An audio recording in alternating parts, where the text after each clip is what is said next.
De par son positionnement, Apple est une marque qui ne laisse pas indifférent. Et j'ai pu le remarquer ces derniers temps en traitant le sujet d'Apple autour des iPhones plus anciens par exemple sur la chaîne, et j'ai pu avoir de nombreuses questions qui étaient chacune très intéressantes, et j'ai décidé d'en sélectionner 4 pour en faire une vidéo aujourd'hui. Salutations à toutes et tous, ici Romain le Phocéen, et aujourd'hui j'ai décidé de prendre 4 de vos questions, dont celle qui est le titre de cette vidéo. Et je vous propose de répondre directement à la première question qui est: est-ce que l'iPhone 13 est le meilleur compromis selon toi?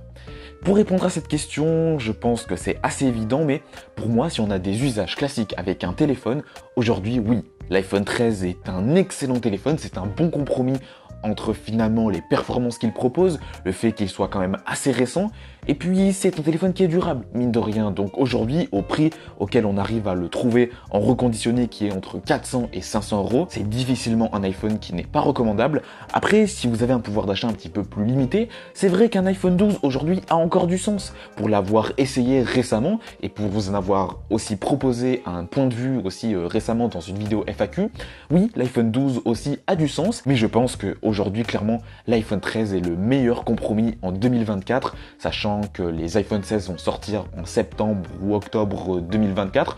Je trouve que vraiment l'iPhone 13 est à bon prix, il est bien positionné, donc moi oui, je le recommande en tout cas. D'ailleurs, dans une thématique similaire, je vous propose de répondre à la deuxième question. J'hésite à prendre un iPhone 15, mais est-ce que selon toi, je dois attendre l'iPhone 16, notamment avec la mention de l'IA dans le commentaire? Et pour répondre à cette question, j'ai envie de vous dire qu'il faut faire la différence entre un besoin et une envie.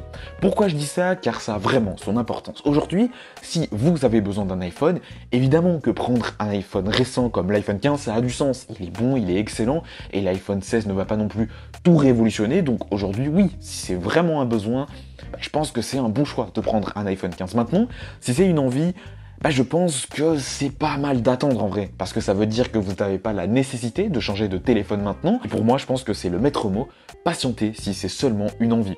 Et puis surtout, je pense qu'il faut faire attention avec toutes les rumeurs que l'on voit tourner partout. Je pense qu'il faut pas attendre un smartphone aussi uniquement sur des promesses, parce qu'on parle beaucoup d'intelligence artificielle, et c'est vrai qu'on attend Apple à ce sujet, mais voilà, encore une fois, je pense que pour moi, si c'est seulement pour des besoins du quotidien, un iPhone 15 suffira largement, j'en suis convaincu. D'ailleurs, je parlais un petit peu de prix et ça va un peu avec la troisième question qui est: je trouve que le prix de l'iPhone 15 Pro Max est trop élevé. Encore une fois, je pense que c'est forcément lié aux besoins.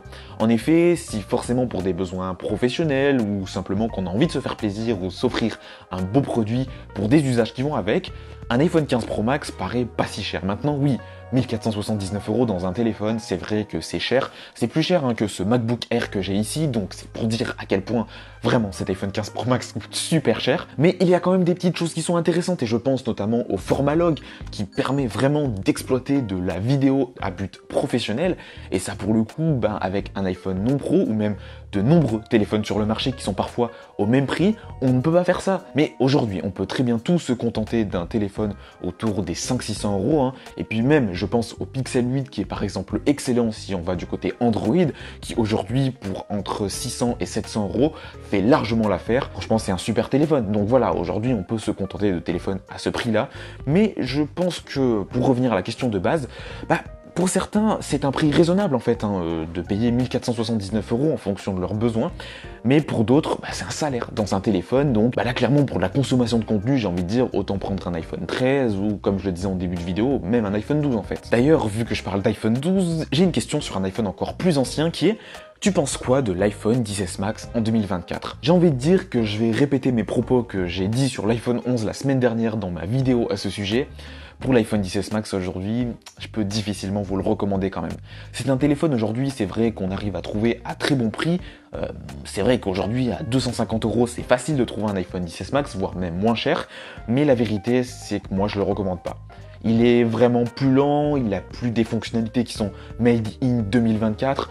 Donc, hormis si vous passez d'un iPhone 4 peut-être ou de téléphones très anciens, franchement, c'est difficilement recommandable. Et encore, j'ai envie de vous dire, économisez un peu d'argent et prenez un iPhone plus récent qui vous durera encore plus longtemps. Savoir faire quelques économies pour avoir un téléphone plus récent et qui sera donc plus suivi de manière plus longue de la part d'Apple, pour parler d'iPhone ici, je pense que c'est quand même plus stratégique. Et voilà, encore une fois, il ne faut pas acheter un téléphone juste parce qu'il a un bon rapport qualité-prix. Il faut aussi prendre en compte l'argument de la durabilité qui pour moi a son importance.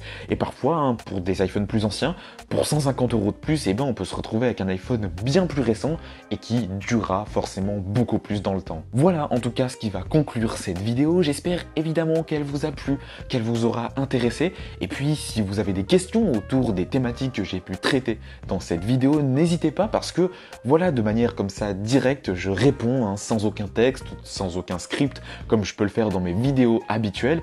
Ici, c'est vrai que c'est un format que j'aime bien, qui me permet de me rappeler un petit peu au moment où je faisais des podcasts. Donc n'hésitez pas à poser vos questions en commentaire.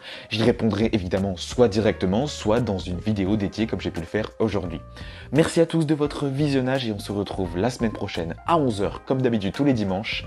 Allez, salut!